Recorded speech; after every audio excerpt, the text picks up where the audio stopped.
Greetings and felicitations again, my fellow perceptive purple people. I wanted to take a few moments to talk with you about a story from my past that might be helpful in considering perspectives in various issues you may face today as well as into the future. Many years ago, I was working a project in the San Fernando Valley of Los Angeles in one of the myriad of sub-communities therein.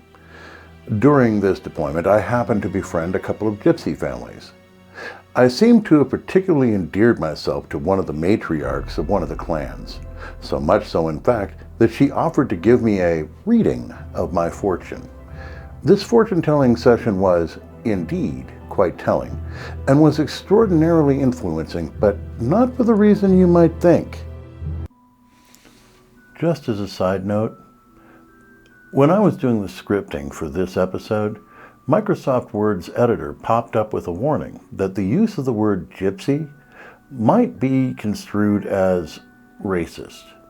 I want to make clear that my use of the word is based upon the fact that she and her family called themselves gypsies. She began with a tea leaf reading, followed with a tarot reading, and even happened to have a crystal ball, though she never quite got to that part. I'm afraid that our discussion got so immersive that we both forgot to continue the reading. Instead, she chose to be remarkably candid with me about how her profession worked, and even more interestingly for our discussion, her unique perspective on the positive aspects of this scam. Now, to be clear, her skills were very well honed, and her observations, in spite of my few clues, gave her remarkable insight on how to direct her questions towards her illusion of reading my past. Her acting chops were truly top-notch, downright Oscar-worthy, in fact, in her apparent earnest and otherwise convincing performance.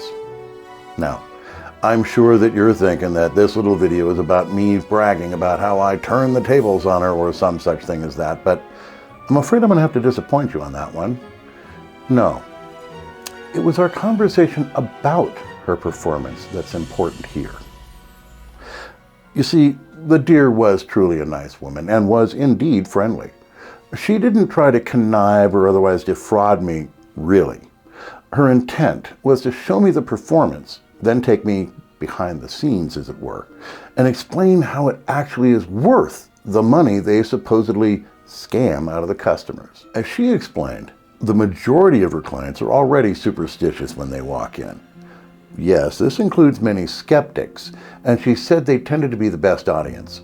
Seems they also tended to be a little overconfident in their powers of observation and detecting any cracks in her performance.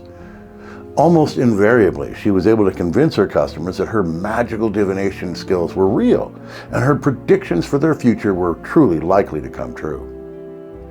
Now, you might think, as I did, that the old gypsy fortune teller was simply a fraud, and from a purely scientific standard of proof of actually telling the future, that might be true. But that would only be looking at one side of the picture. You see, it seems she had a remarkable record of successes with her predictions. She had amassed a significant following of clients who swore by her predictions and pointed to significantly more incidents of proof than would normally be expected of the circumstances. How could this be?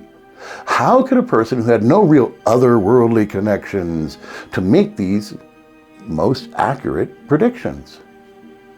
Turns out, the explanation was simple. The old gypsy's skills in fortune-telling notwithstanding, it was her performance that mattered.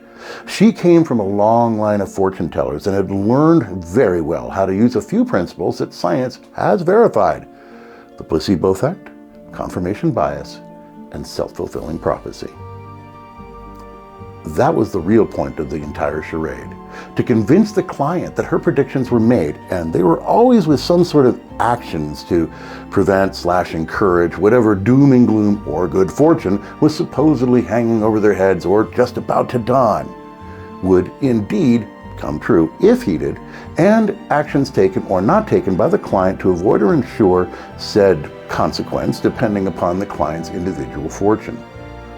Since many of her customers were actually receiving a benefit perceived to be from the old gypsy's very convincing ruse, was her fortune-telling performance art truly a fraud?